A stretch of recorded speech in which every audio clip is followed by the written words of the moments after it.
जय हिंद दोस्तों, जय हिंद साथियों। कैसे हैं आप सब? आप सबका बहुत बहुत स्वागत है हमारे यूट्यूब चैनल सेठ शिवम एजुकेशन पर। तो दोस्तों, मेरा नाम है शिवम गर्ग और मैं आप सबके लिए लेके आया हूं एक धमाकेदार वीडियो फिर से। जी हाँ दोस्तों, ये जो वीडियो है ये है महाराजा सूरजमल ब्रज यूनिवर्सिटी भरतपुर के विद्यार्थियों के लिए। जी हाँ दोस्तों, जो विद्यार्थी भरतपुर, डीग और धौलपुर ज़िले के किसी भी सरकारी या प्राइवेट कॉलेज में पढ़ रहे हैं तो ये वीडियो उनके लिए यूज़फुल है, उपयोगी है। ठीक है, भरतपुर ज़िले के, डीग ज़िले के और धौलपुर ज़िले के किसी भी सरकारी या प्राइवेट कॉलेज में यदि आप पढ़ रहे हैं तो ये वीडियो निश्चित रूप से आपके लिए उपयोगी रहने वाला है। ठीक है, क्लास हमारी रहेगी BA first year, BSc first year, BCom first year. ठीक है, और सेमेस्टर रहेगा पहला। ठीक है, क्लास क्या रहेगी दोस्तों? BA, BSc, BCom first year और सेमेस्टर रहेगा पहला।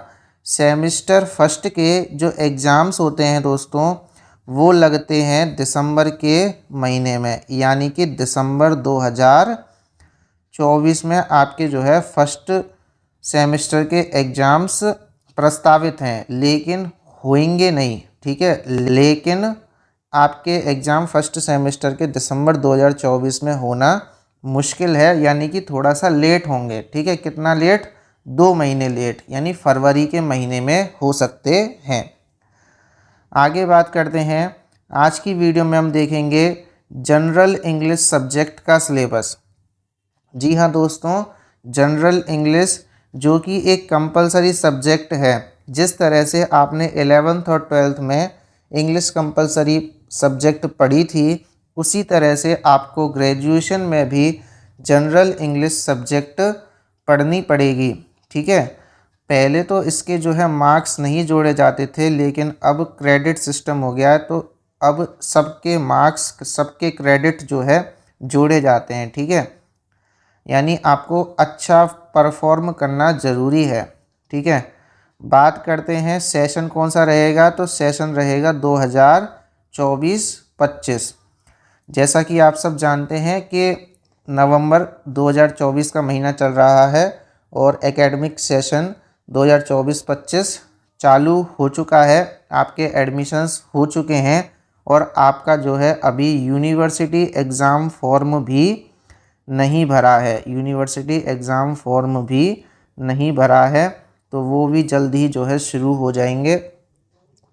तो ये जो है 2024-25 के विद्यार्थियों के लिए है। दोस्तों, एक और बात मैं यहाँ पर आपको बता दूँ कि जो ये सेमेस्टर वाला सिस्टम है ये सेशन 2023-24 से, यानी पिछली साल से ही स्टार्ट हुआ है और ये आपका दूसरा एकेडमिक सेशन है सेमेस्टर वाला। ठीक है, तो आइए आगे बात करते हैं। तो ये जो जनरल इंग्लिश का एग्ज़ाम है ना, ये आपका कितने घंटे का होगा? तो ये आपका होगा 2 घंटे का। कितने घंटे का होगा? 2 घंटे का होगा, 120 मिनट का रहेगा। दोस्तों, सेमेस्टर में क्रेडिट्स चलते हैं। ठीक है, तो ये जो पेपर है ना आपका जनरल इंग्लिश का, ये 2 क्रेडिट का है। कितने का है? 2 क्रेडिट का।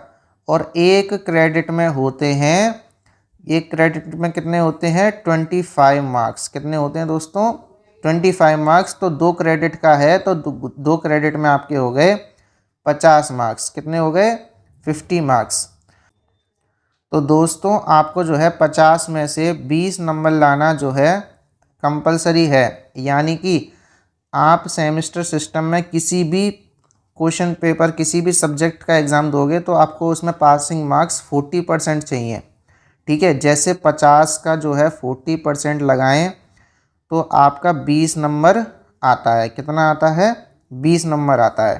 ठीक है, सपोज कीजिए आपका कोई एग्ज़ाम 150 नंबर का है तो उसका 40% निकालिए तो 40% होता है 60 नंबर। कितने? 60 नंबर। तो आपको 60 नंबर पासिंग मार्क्स चाहिए। पहले होता था 36%। ठीक है, अब जो है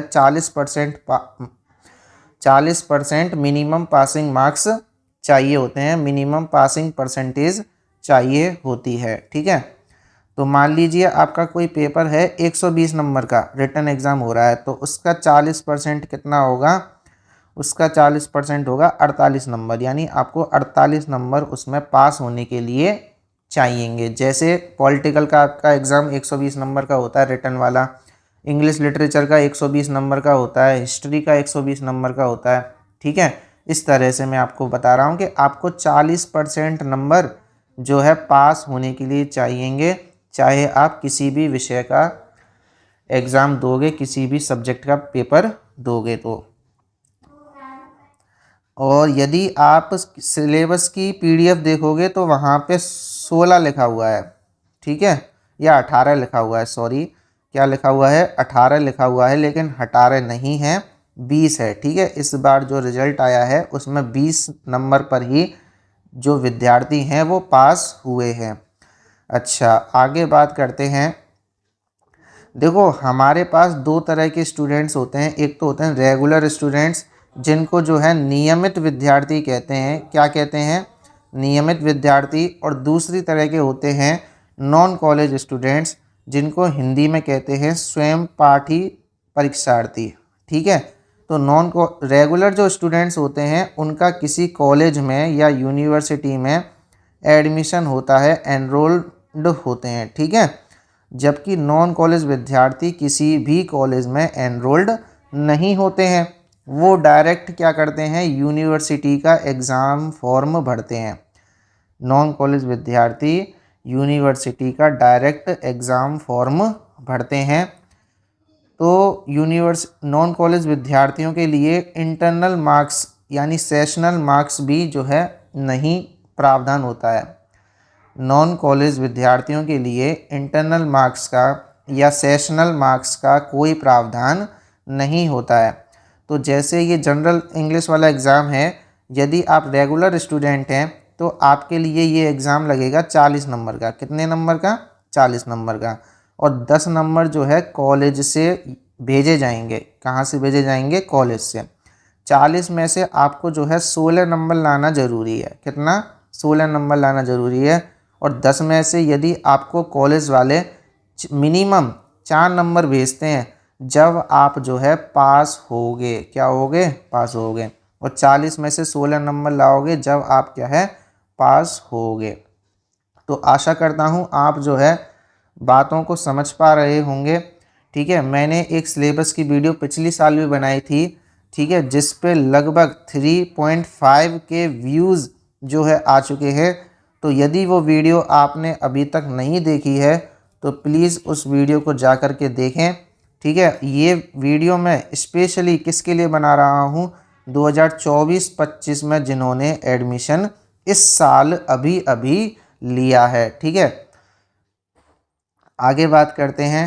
तो आशा करता हूँ आपको ये बात समझ में आ गई होगी। नॉन कॉलेज स्टूडेंट्स के लिए डायरेक्ट 50 नंबर का पेपर होगा, उसमें से आपको 20 नंबर लाने हैं। और जबकि रेगुलर वाले विद्यार्थियों के लिए 40 + 10 का सिस्टम रहेगा। क्या रहेगा, 40 + 10 का सिस्टम रहेगा। 40 नंबर का पेपर होगा जिसमें से 16 नंबर लाने हैं और 10 में से 10 नंबर आपको कॉलेज वाले भेजेंगे। यदि वो आपको मिनिमम 4 नंबर भेजते हैं तब आप जो है पास होगे। ये जो 10 नंबर है ना, ये जो 10 नंबर हैं सेशनल वाले, ये आपको इंटरनल मार्क्स मिलते हैं। यानी जो आप फाइल्स बनाओगे, असाइनमेंट बनाओगे, कॉलेज में जमा करवाओगे, अटेंडेंस वगैरह के, उसके ये जो है 10 नंबर होते हैं। ठीक है, अच्छा जी, अब बात कर लेते हैं सिलेबस की। किसकी बात कर लेते हैं, सिलेबस की। तो आपका जो सिलेबस है वो मात्र 2 यूनिट्स में डिवाइड है। कितनी यूनिट्स में डिवाइड है दोस्तों, 2 यूनिट्स में, first unit and second unit. First unit है आपकी वोकेबलरी की और सेकेंड यूनिट है आपकी जो है कंप्रहेंशन की। किसकी है, कंप्रहेंशन की। तो सबसे पहले बात करते हैं यूनिट फर्स्ट की, वोकेबलरी पार्ट की। ठीक है, तो वोकेबलरी का मतलब होता है शब्दकोश। क्या मतलब होता है दोस्तों, शब्दकोश। यदि हिंदी में बात करें, हिंदी ग्रामर में, हिंदी व्याकरण में, तो यानी पर्यायवाची शब्द, विलोम शब्द, समनाम, सम, श्रुति, भिन्नार्थक शब्द, शब्द समूह के लिए एक शब्द। ठीक है, ये सब आपके जो है वोकेबलरी में आ जाते हैं। जबकि इंग्लिश ग्रामर की बात करें, इंग्लिश वोकेबलरी की बात करें तो उसमें आते हैं सिनोनिम्स। सिनोनिम्स का मतलब होता है पर्यायवाची शब्द। दूसरा है एंटोनिम्स। एंटोनिम्स का मतलब होता है अपोजिट वर्ड्स, विलोम शब्द। ठीक है। तीसरे हैं होमोनिम्स।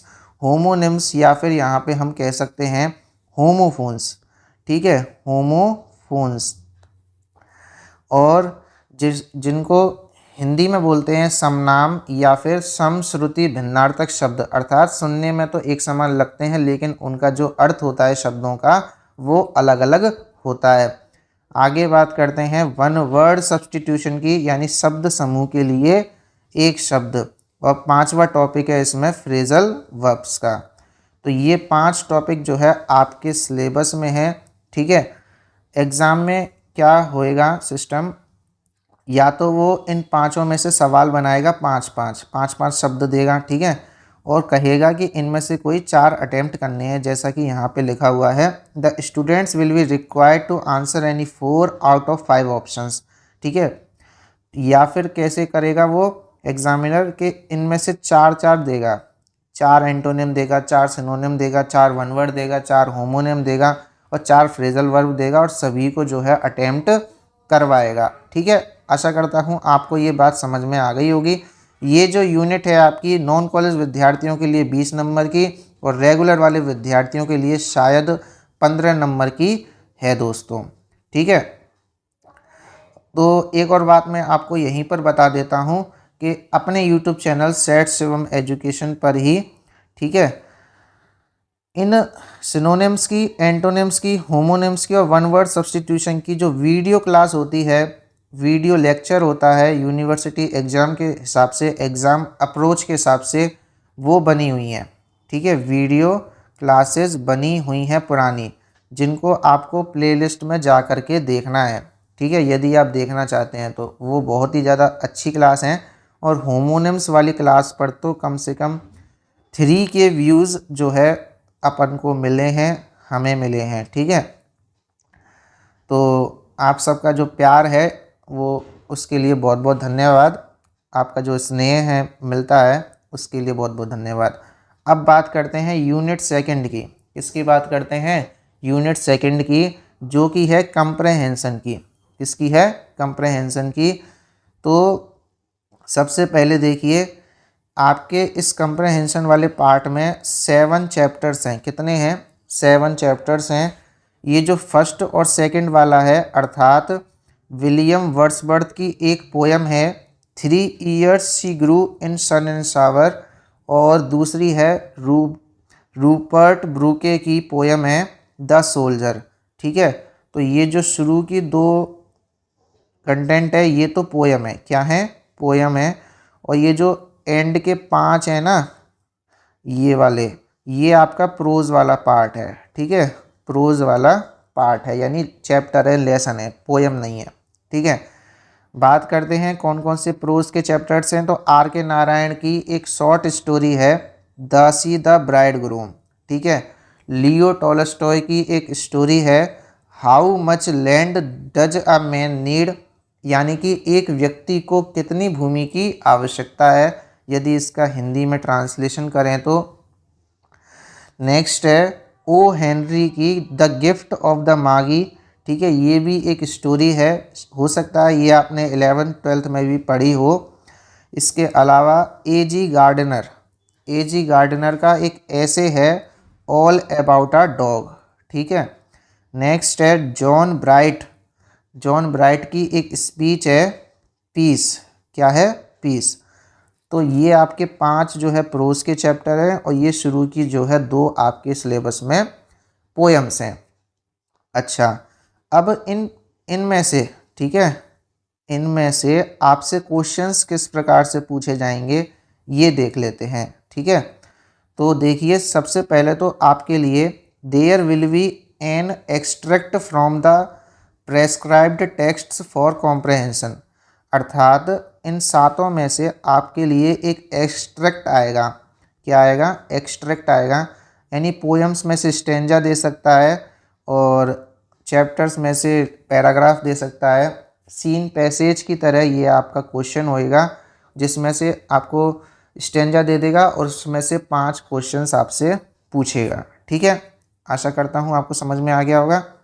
दोस्तों दूसरा वो क्वेश्चन इन चैप्टर्स में से कैसे पूछेगा, there will be 7 questions, 7 questions पूछे जाएंगे इन 7 चैप्टर्स में से एक एक, जिनका 3 से 5 लाइनों में उत्तर लिखना है, आंसर लिखना है और स्टूडेंट्स को केवल 5 के उत्तर देने हैं। एग्जाम्स में कितने पूछेगा, 7। स्टूडेंट्स को आंसर कितने क्वेश्चंस के लिखने हैं, 5 क्वेश्चंस के, और प्रत्येक क्वेश्चन कितने नंबर का होगा, 4 नंबर का। इस तरह से 20 नंबर आपके जो है वो हो जाएंगे। ठीक है, जो मार्किंग सिस्टम है वो थोड़ा सा अलग हो सकता है रेगुलर और नॉन कॉलेज वाले विद्यार्थियों के क्वेश्चन पेपर के अकॉर्डिंग। ठीक है, आशा करता हूँ आपको जो है इतना समझ में आ गया होगा। तो दोस्तों हमने या मैंने पिछली साल एक मॉडल क्वेश्चन पेपर डाला था इस फर्स्ट सेमेस्टर के एग्ज़ाम के लिए। क्या डाला था, मॉडल क्वेश्चन पेपर डाला था। ठीक है, जिसको आप जा कर के देख सकते हैं और पता लगा सकते हैं कि एग्ज़ाम में किस तरह से क्वेश्चंस पूछे जाएंगे, किस तरह से क्वेश्चन पेपर डिज़ाइन हो कर के आएगा। ठीक है, अच्छा अब बात करते हैं कि बुक्स क्या हैं, कैसे पढ़ाई करें, कैसे तैयारी करें। ठीक है, तो बुक है prescribed book a pattern to general English के नाम से, अरविंद कुंतल सर की और शैलेंद्र शर्मा सर की। ठीक है, ये जो किताब है ए पैटर्न टू जनरल इंग्लिश, इसका जो कवर पेज है वो मैं यहाँ पे लगा दूँगा। ठीक है, अब ये किताब आपको मार्केट में मिल जाए इसकी कोई गारंटी नहीं है। ठीक है, क्योंकि ये आउट ऑफ स्टॉक रहती है, लेकिन पुरानी किताबों वाले बुक स्टोर पर ये किताब आपको मिल भी सकती है। ठीक है, इस बुक में आपको फर्स्ट सेमेस्टर और सेकंड सेमेस्टर दोनों का कंटेंट मिल जाएगा। ठीक है, ये तो मिल ही जाएगा। ठीक है, इन पोएम्स का जो टेक्स्ट है वो आपको मिल जाएगा। ठीक है, अबाउट द पोएम आपको मिल जाएगा, about the poem, about the poet, ये सब आपको मिल जाएगा। क्वेश्चंस आपको मिल जाएंगे, लेकिन आंसर्स नहीं मिलेंगे, एक्सप्लेनेशंस नहीं मिलेंगी। ठीक है, हिंदी अर्थ नहीं मिलेगा, क्योंकि वो एक बुक है, कोई संजीव पासबुक नहीं है जिसमें आपको सब कुछ लिखा मिलेगा। ठीक है, उसमें आपको ये वोकेबलरी वाला पार्ट भी मिल जाएगा। ठीक है, और इन्हीं में से जो किताब में से ये पूछे जाते हैं अक्सर। ठीक है, तो ये ए पैटर्न टू जनरल इंग्लिश नाम से बुक है, जो कि आपको मार्केट में मिल जाए तो ले आना, और नहीं मिले तो फिर तो 1 वीक सीरीज़ जो ज़्यादातर स्टूडेंट्स यूनिवर्सिटी एग्ज़ाम के लिए प्रेफर करते हैं, पढ़ते हैं, एक एक हफ्ते पहले एग्ज़ाम से एक एक हफ्ते पहले मार्केट से जाकर ख़रीद करके लाते हैं और उनको पढ़ के हैं और पास हो जाते हैं। लेकिन एक बात ध्यान रखना, जनरल इंग्लिश में ज़्यादातर हिंदी मीडियम के जो स्टूडेंट्स हैं या जिनकी इंग्लिश कमज़ोर होती है उनकी बैक आ जाती है, बैकलॉग पेपर रह जाता है। ठीक है, तो इसलिए आप ऐसी गलती ना करें और एग्ज़ाम में पढ़ के जाएँ और अच्छे से पूरे पेपर को जो है सॉल्व करें। ठीक है, तो अपने यूट्यूब चैनल पर जनरल इंग्लिश के लिए, ठीक है, जनरल इंग्लिश की कम से कम 10 वीडियोज़ हैं जिनको आप देख सकते हैं और अपनी तैयारी को मजबूत कर सकते हैं। उसकी प्लेलिस्ट जो है मैं आपको इस वीडियो के डिस्क्रिप्शन बॉक्स में दे दूंगा, वहां से आप जो है इसको ज़रूर देखिएगा। और इस बार मेरी मंशा इस पूरे सिलेबस के अकॉर्डिंग एक PDF बनाकर देने की भी है। ठीक है, जिसमें आपको ये सब तो मिलेंगे ही मिलेंगे, वोकेबलरी वाला पूरा पार्ट जो आपको वीडियोस में पढ़ाया है ये सब मिलेगा। फ्रेजल वर्ब्स रह गई हैं, ठीक है, इनको भी मैं नोट्स में दे दूंगा। इसके अलावा ये जो अपनी पोयम है इन पे एक्सट्रैक्ट कैसे एग्ज़ाम में पूछा जाता है, वो एक्सट्रैक्ट, स्टेंजा, उनके क्वेश्चंस, उनके आंसर्स, ठीक है, कैसे एग्ज़ाम में पूछे जाते हैं वो सब, यानी कि 2 मॉडल क्वेश्चन पेपर भी इसमें जो है देने का प्रयास रहेगा। ठीक है, इसके अलावा पिछली साल का जो फर्स्ट सेमेस्टर का पेपर हुआ था, ठीक है, पिछली साल का जो फर्स्ट सेमेस्टर का पेपर हुआ था जनरल इंग्लिश का, उस पर भी जो है वीडियो निश्चित रूप से आएगी एग्ज़ाम से पहले, वो भी आपको जो है ज़रूर देखनी है। ठीक है, तो मैंने सब बातें जो है आपको इस वीडियो में बता दी हैं। जनरल इंग्लिश के लिए और महाराजा सूरजमल ब्रज यूनिवर्सिटी के विद्यार्थियों के लिए अपना यूट्यूब चैनल शायद 2 साल से काम कर रहा है। मानता हूँ कि ज़्यादा वीडियोस नहीं आती हैं, ठीक है, सब कुछ नहीं मिलता है, पर जितना भी मिलता है वो स्टूडेंट्स के लिए बहुत ज़्यादा यूज़फुल रहता है, ठीक है। और मेनली मुख्य रूप से एक तो जनरल इंग्लिश सब्जेक्ट के लिए और एक इंग्लिश लिटरेचर सब्जेक्ट के लिए मैं जो है बहुत ज़्यादा प्रयास करता हूँ, ठीक है, स्टूडेंट्स के लिए। इसके अलावा जनरल हिंदी, पॉलिटिकल साइंस और ज्योग्राफी के लिए भी कभी कभी जो है वीडियोस बना के डाल देता हूँ। तो दोस्तों बताना ये वीडियो आपको कैसी लगी। यदि वीडियो अच्छी लगी हो तो वीडियो को प्लीज़ जो है लाइक कर देना। यदि आपकी कोई प्रॉब्लम है, क्वेरी है, समस्या है तो वीडियो के नीचे कमेंट बॉक्स में कमेंट ज़रूर करिएगा और इस वीडियो को शेयर ज़रूर करिएगा अपने दोस्तों के लिए। शेयर ज़रूर करिएगा, व्हाट्सएप ग्रुप्स में शेयर करिएगा, कॉलेज के जो आपके फ्रेंड सर्कल के ग्रुप्स बने हुए हैं उनमें शेयर कीजिएगा, ठीक है। फेसबुक पर शेयर कीजिएगा, इंस्टाग्राम पर शेयर कीजिए, थ्रेड्स पर शेयर कीजिए, जो भी आप सोशल मीडिया प्लेटफॉर्म यूज़ करते हैं वहाँ पे इसको शेयर ज़रूर करें, ठीक है। और आप किस पर वीडियो चाहते हैं, किस पर वीडियो बनवाना मेरे से एक्सपेक्ट करते हैं, आशा रखते हैं, तो उसका भी ज़रूर बताइएगा कमेंट करके, ठीक है। यदि आप हमारे चैनल पर नए हैं तो हमारे यूट्यूब चैनल को सब्सक्राइब कर लें। मिलते हैं अगली वीडियो में, तब तक के लिए पढ़ते रहिएगा, आगे बढ़ते रहिएगा। जय हिंद, जय भारत, थैंक यू, वंदे मातरम।